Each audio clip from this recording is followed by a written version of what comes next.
What if I told you that, right now, without being aware of it, a part of you already remembers what happens in the first 24 hours after death? Not in a dramatic or frightening way, but in a quiet, instinctive place inside you. A place that has lived before, that has left the body before, and that already knows the path home. Long before you were born, a choice was made. A choice you no longer consciously remember. The choice of how you would return. Edgar Cayce believed that the moment you take your final breath, that forgotten decision becomes instantly clear. The soul does not fall into darkness. It steps into recognition. Your thinking mind may not understand this yet, but your deeper self does. And the reason you're hearing this now is not random. Something within you is ready to remember. So let's gently lift the veil and step into the truth your soul has carried across lifetimes. Edgar Cayce described the first 24 hours after death as a sacred sequence, an ancient process the soul has practiced again and again. According to him, the moment consciousness loosens from the body, there is no confusion. There is clarity. Time dissolves. Memory returns. The soul rises into what he described as a great remembering, a state where every lifetime, every lesson, every connection becomes visible all at once. Like stepping into a vast cosmic archive where your entire existence has been preserved, waiting for you to recognize it. In this state, the veil lifts. What once felt mysterious suddenly feels obvious. The soul understands why it lived the life it lived, why certain people mattered, and why certain pains shaped its path. And within those first 24 hours, something profound happens. The soul realizes that death is not a collapse. It is a return to coherence. It is an awakening. These moments are not chaotic or accidental. They are intentional, guided, luminous. According to Cayce, the first 24 hours after death are the most revealing hours of your entire existence.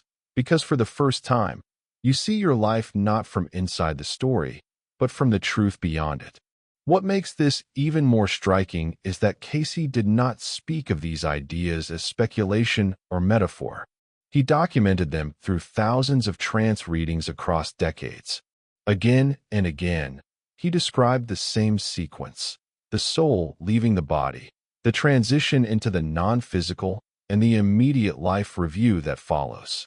Children or elders, believers or skeptics, grieving families or those seeking understanding. The same pattern emerged every time. Cayce wasn't guessing. He was observing a universal process, translating something humanity once knew and then forgot. He spoke of the moment awareness lifts, of a gentle pull toward familiar presences, and of the soul's memory unfolding like a book finally opened. And the more closely you listen, the more something begins to feel strangely familiar. Not because you've heard it before, but because some part of you recognizes it. Cayce was not revealing a secret. He was reminding us of something every soul already knows. And that recognition may already be stirring in you. There was a man who died quietly in his sleep. No warning, no struggle, just a breath that never returned. His family was consumed by guilt, wondering if they missed a sign. But in trance, Cayce described something entirely different. The man rose from his body effortlessly, looking down at it the way you might look at an old photograph, familiar, but already distant. In those first moments, he felt lightness, expansion, a widening clarity, as if reality itself had opened. And then he sensed the presence of loved ones who had gone before him. No fear, no confusion, only recognition. His family mourned a tragedy. His soul experienced a gentle homecoming. And the same is true for you. There was also a child who passed suddenly, a loss so unbearable her parents felt the universe had betrayed them. But Cayce explained that her soul had chosen a brief lifetime, a soul whose purpose was impact, not duration. In her first 24 hours beyond the veil, she was met instantly by her soul group, embraced in a familiarity deeper than earthly memory. She was not lost. She was not afraid. She had completed what she came to do. And the same is true for you. Then there was the woman who experienced a near-death moment, a tunnel of golden warmth, a sense of safety beyond language, awareness expanding beyond her name and her body. She believed she imagined it. Cayce told her she remembered it. That expansion, he said, is something every soul touches in the early hours after death. The light was not a hallucination. It was her true home. And the same is true for you. There was even the soldier killed instantly on the battlefield, whose family feared his transition had been violent. But Cayce explained that souls who die suddenly are met immediately by guides who soften the shock, pulling them from chaos into clarity. One moment pain, the next recognition. The body falls, the soul stands. And the same is true for you. These are not just stories about others. They are mirrors held up to your own soul. Have you ever felt the presence of someone you loved after they passed? A warmth, a sudden calm, a moment that didn't feel imagined? That's because their transition followed the same pattern. Have you ever wondered why certain losses carry an unexplainable weight, or why some lives end sooner than expected? That's your soul recognizing familiar choreography. The truth is simple. Your soul already remembers what happens after death. Your mind is only catching up. Whether your journey is long or brief, quiet or sudden, the first 24 hours beyond this life are not frightening or random.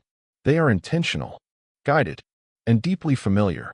And if you're listening closely, you may already feel the recognition beginning. Cayce described those first hours as unfolding in 3 sacred stages, a sequence so consistent he called it universal. First comes the unbinding, the moment awareness loosens from the physical form. Not violently, not painfully, like stepping out of heavy clothing you've worn too long. The body releases, but consciousness expands. Then comes the remembering, where the soul recognizes itself beyond a single lifetime. Past lives, soul agreements, unfinished lessons, all rising gently into awareness. This is why intuition, déjà vu, and inner knowing have always felt real to you. And finally, the transition, where the soul reunites with guides, soul companions, or loved ones who escort it across the threshold. No one crosses alone, ever. Cayce often spoke of the silver cord, the final tether releasing, and the instant liberation that follows. He described the life review not as judgment, but as recognition. Here is what you learned. Here is who you became. These patterns are not ideas. They are the architecture of the soul's return, reflected again and again in every case he observed. And when you truly understand this, one truth becomes impossible to ignore. Death is not disappearance. It is expansion. It is the moment you become more yourself than you ever were in a body. The fears you carry belong to the mind. The soul knows none of them. In the first 24 hours after death, there is no darkness, only a clarity so deep it feels like waking from a long and unfamiliar dream. Cayce said it simply. Death is the instant your soul remembers everything you forgot. Imagine that moment. The weight lifting, the questions dissolving. Every joy and every wound suddenly illuminated with purpose. When you cross the veil, you are not lost. You are recognized. You are welcomed. You are whole. If something inside you feels the truth of this, honor that recognition. Like this video, not for algorithms, but as a quiet signal that something within you is awakening. Leave a single heart to stand with others who are remembering the path they once chose. Share this with someone who fears death, so they too can feel the peace waiting beyond the veil. These are not just actions. They are participation in your own remembering, a small step toward wisdom your soul has carried across lifetimes. And as these truths settle within you, remember this. You were never meant to fear death. Your soul has never taken a single step alone. The first 24 hours after leaving this body are not an ending. They are a remembering, a homecoming, a return. The real mystery was never death. It has always been how courageously you choose to live while you are here. So live with awareness, live with intention, live knowing you are guided, protected, and accompanied by a story far older than your name. And when your journey finally turns its last page, You will meet that moment not with fear, but with recognition, with the quiet certainty that you are stepping into a truth you have always known. This is beyond a twist, where your soul remembers what your mind forgot.